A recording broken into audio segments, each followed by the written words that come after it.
The reason why we came here is to monitor the situation.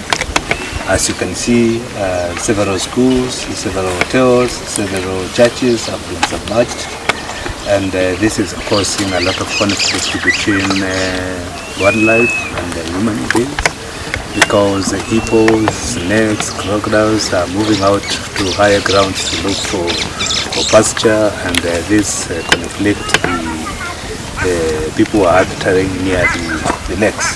If you look at critically, the catchment totally degraded, forests were cut, and there is a lot of high inflow or erosion. You see, in the normal circumstances, when the catchment is normal or protected, quite number of amount of water are always within the catchment. We know that some people are affected, but when we see such a water, we need more, because we want to make sure everybody gets water. Water is life. We want them to get water, but the calamities which they are going through, we are not happy with it, and the impact which will be caused by this, it will be too much even to the government, because it is also going to close the tarmac road and all the facilities around here. They will be submerged. So, but on the other hand, we are looking at it positively, because we want water. We don't want it to go away. We want it to come more. I wish it could reach other areas like Ukambani, Garissa, Turukana, so that people get water in the country. It's a blessing in disguise, I would say so. So we normally mark the riparian area from the highest water point, from the highest water point. Our highest water point before was even way behind here, but this is an abnormal land. So what we are doing now is every month we normally, every 2 weeks we normally come and measure now the level. So when the lake recedes later, now we know now the highest water point. We will measure, and then we will measure the riparian from that. We'll see either 30 meters or 20 meters, whatever it is. Then from now onward, now people will not come in this area. So that's what we are going to do. We are monitoring seriously, and I hope it will succeed. It will recede. And we are also calling for a study to be done on what is happening in our lakes.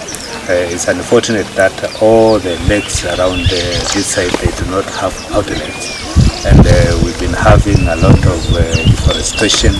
People who are living around these areas doing a lot of deforestation, and that has affected so much, because a lot of soil has been brought to the lake, because normally this water goes under and it has got no room now to go under. And what I can only say is to appeal to the locals, especially from assistant chief, the chief, the DEC, and all that, so that they can tell the people, they can hear what the experts are saying, and to alert the people to stay away from the lakes, because the lakes are actually rising day by day.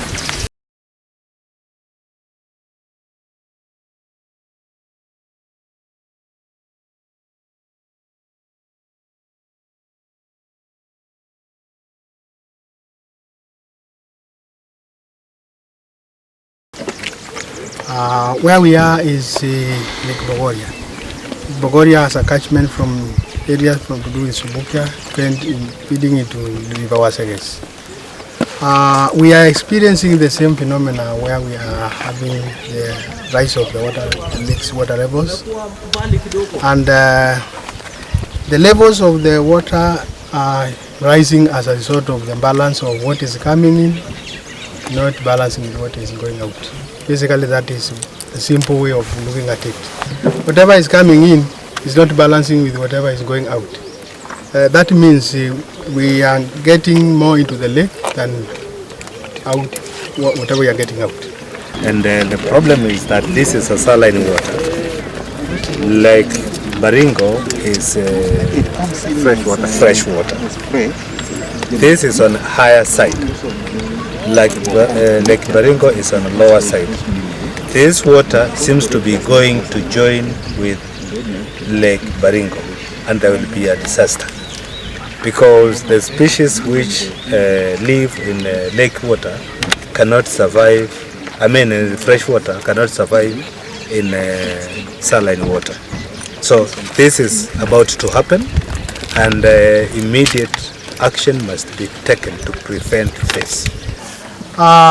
We are having a fear, a concern as the authority that this water may find its way into Lake 94, which is 15 kilometers down here, and eventually get into Lake Baringo. Lake Baringo and Lake 94 are both freshwater lakes.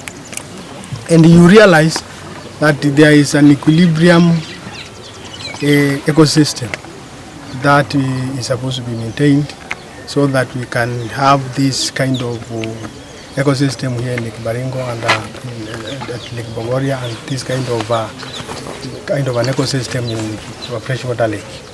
So we have that ecosystem which has been there in those freshwater lakes, and different from that ecosystem which has been here in the freshwater and the So naonekana sasa ikiteremuka hii ya Lake Bogoria kuteremuka upande wa Lake Baringo, sasa itakuwa ni hasara kwa sababu tuko na swam hapa katikati, na hii swam yenye iko kwa katikati hapa sasa itaadhirika na maji ya Lake Bogoria ni sumu.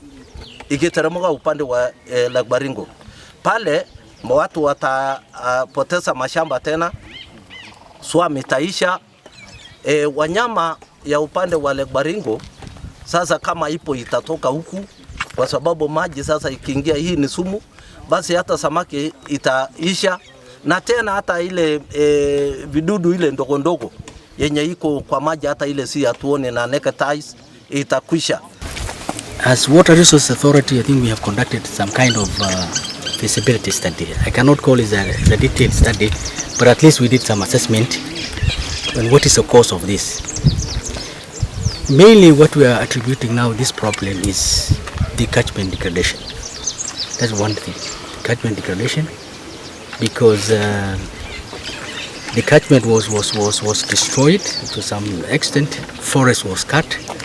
So now in the process, when it rains, the runoff is very high. There's a lot of silt which comes now to a lot of water, which more than what the lake used to have is coming out from the catchment. Maji tunaangalia ni kwa nini maji kaongezeka hivyo. One, tukapata juu ya mambo ya catchment, kwamba catchment imemalizika, miti imekatwa miti kwa catchment, kiasi kwamba maji samani ilikuwa nakuja ikasimama kidogo kwa maforest, lakini wakati huu maforest imemalizwa. So kiasi kwamba maji ikishuka tu kutoka binguni inakuja direct to Lake Bogoria.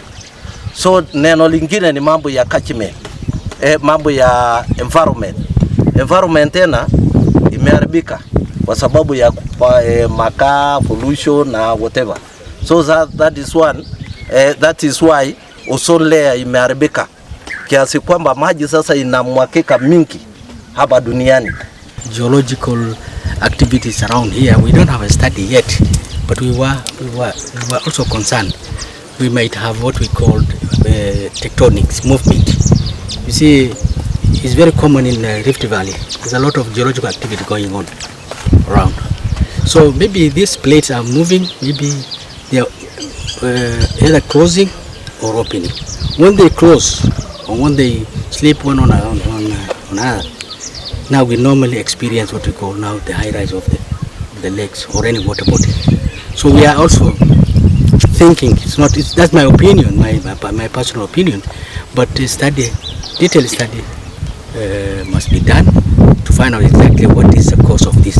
Na tukirudia kwa historia ya zamani, tunasikia maji ndio ilikuwa mingi na lakini haikuwa imefika kiasi hii. Basi ile kitu ajabu na ni dangerous ni kwamba maji inatoka sasa inakaribia wakati ofisi ya regional manager walipokuja hapa tukapima maji vile ina increase. Sasa imebaki kidogo iterumuka kwa upande wa Lake Baringo, na tayari Lake Baringo imekutana na Lake 94. Sasa zote sasa imekuwa maji imekuwa karibu sana, na tukiangalia ile kilometers yenye imebaki ni kidogo sana ili hii ikutane na ile upande wa chini. because this is a nature. It's not something that we can control. Nobody can control. Nobody can control. Water has a course. So sometimes it's very difficult now to interfere that course. So we are just asking the people around here, people who live around here, to be cautious and move away from the lake shores, because the water level is rising. Na maji imedisplace watu wengi sana kwa area hii ya Lake Bogoria. Sasa villages yenye imedisplace ni wengi kiasi kwamba village ine imeenda kama ni watu 100 na wale wametoka kwa Lake Bogoria. So I appeal to the chiefs, to sub-chiefs, the DO, the DCs, to tell the local people, because you can see the local people are just hovering around. You can see their houses have submerged. You can see this beautiful hotel which was here. It was selling tourist carvings and all that. And that beautiful gate, it is no longer there. So it is a caution to the local people to go to the higher ground. Maji imekuja nyinyi na imeumiza nyinyi. Hiyo ndio kitu tunaangalia, alafu tutoe pia ujio. Lakini sana kwa upande wetu ni kusema kutoa advice kwa watu, kusema muondoke mahali hapa kwa sababu hii maji bado. Lakini inafikanga wakati pia unajaribu kuambia watu watoka, unaona unafika mwisho mahali wa kuondoka. So sisi tutajiungana na serikali ile partners zingine kutafuta namna ya kusaidia hii jambo. Kuna challenges za aina nyingi ambazo zimetupata, lakini itakuwa bora kama mtafanya kwa haraka, ndio tujue tutakaa ama hatutakaa, kama hii maji itarudi ama haitarudi. Kwa hivyo once kama with the findings na research yenu tutaweza kutupea mwongozo. Na tena pili, tusije tukasonga mahali umetoka hapo na songa mbele kidogo tena inakupata pale, kwa maharibu hata mahali zaidi ya vile unavyofikiria. Kama tunaambia itaenda pengine huko kwa mlima Ugari huko juu kwa ile bonde, kama tunaambia itaenda sijui mpaka Ronda sijui wapi kwa hizo, but hiyo inatuweka na hofu ambayo tuweza kuendelea hata mambo ya development inakuwa chini. So ni kuwaomba tu yenye mjaribu kukimbia kwa sababu iko na kila kitu. Itakuwa njema kwetu. Utafiti unaonyesha ya kwamba kuna sababu nyingi zinafanya hii maji kuwe mingi kuje pande. Mwanzo ni sehemu zile forest tumekata miti sana. Unajua kwa forest mvua ikinyesha maji ilikuwa inashuka huko. Sasa inateremka inatafuta njia. Unajua maji utafuta njia. Hata ukimwaga maji hapa itatafuta mahali ya kwenda. Inakuja hapa. Jambo lingine inakuja na mmomonyoko wa udongo. Inajaza kwa ziwa. Ikijaa hata ile kikombe yako hii ndoo ukiweka maji hapo na uweke mchanga ndani utaona maji yanaruka. Iko mambo mingi sana ya utafiti ambao tunajaribu kuona. So ile kitu tunaweza kuambia kama shirika tunasimamia maji. Saa hii hakuna ati serikali kuna kitu inaweza zuia. Tunasemanga kwa kizungu nature is very predictable. Nature. Saa hii mvua ikianza kukuja hapa hata yule ana mavuli ile kutuokelea tu, lakini mvua itaanguka. Huwezi zuia. Sasa hii hakuna mtu anaweza zuia. Na wewe umejenga kibanda yako hapo ndio sababu yako. Na maji ndio hii. Serikali atakuja kufanya nini? Uko na nyumba yako hapo ndio unalala. Maji itatafuta tu njia itaingia. So ile kitu mimi ningependa kuwaambia. Tukijaribu kuangalia vile serikali inaweza kufanya kusaidia wale ambao wameathirika, sio nyinyi peke yenu. Isipokuwa Kitili kwa sababu alikuwa anasimama pande hii. Nasema lazima nipitie kwa wale watu wangu. Tumetoka huko Baringo na Bogoria. Huko hata watu waliendaka kitambo hata wako. Huko hatukupata watu kama nyinyi wa kuongea nao. Manake maji ilikuja, ikafanya madhambi yake, ikabeba mahoteli na hakuna kitu mtu anaweza fanya. Hata serikali haiwezi zuia. Hata ukituma askari hapa, askari atafanya nini kwa hii maji? So ile kitu tungependa kuambia ni kuwatayarisha kwamba hii maji ni hatari. na inaweza kuja kwa wiki. Manake takwimu zinaonyesha kwamba saa hii tunangojea mvua ya mwezi wa 10 na saa hii hakuna mvua. Angalia mahali maji. Je, ikinyesha kutaendaje? So ile kitu mimi ningependa kuambia ni kwamba mjihadhari na hii maji, na ikiwezekana, manake mnaambiwa muende huko juu. Huko juu nimesikia umesema kweli kuna wenyewe, lakini sasa utangojea wewe ukufe kwa maji? Kuna mtu atangojea akufe kwa maji hata kama hana mahali ya kwenda? So tukijaribu kuongea na serikali tuone kama kuna mahali inaweza kufikia, manake kuna ile idara inafanya na hiyo. Sisi yetu ni kuwapatia information, tuambie kuna hatari katika Nakuru na kuna wananchi kadhaa wanaishi hapo na hawana mahali ya kuishi, na ni jukumu la serikali angalia kama kuna kichaka watu wanaweza kupewa. Kitambo hiyo ifikie, wewe usingojee nguo yako, chakula yako, kitanda yako bebe na maji. Hata wakati mnaona hizi maji, hata watoto wetu bado wanagojekea kwa hizi maji. Juu hakuna vile utaweza mzuia mtoto sana kuingia kwa hizi maji. Na one thing, wakati ambapo hauko mahali pako, we are depressed. Hatuna ati roho zetu hazina na amani, juu what is next. Lakini wacha tuwatume na message kwa serikali yetu kuu ya national government, watushughulikie wawezavyo, ili na sisi tusije tukakufa. Kama tuna jirani wetu hapa amekufa na asas, hiyo ni stress tu ya maji. Hivyo ni vizuri tusiachilie na tupoteze uhai. Mimi ningewaambia ikiwa inawezekana, tafadhali msijaribu kungoja hii maji ikuwe mingi. Na wale ambao wanajua, na umeona hapa, nimeona vijana wanajenga kajenga, wanajua levels. Ukiangalia hii level na ile ni kama kitu moja. Usiku hii maji pengine itakuwa imepita huko, baada ya mwezi mmoja itakuwa kule.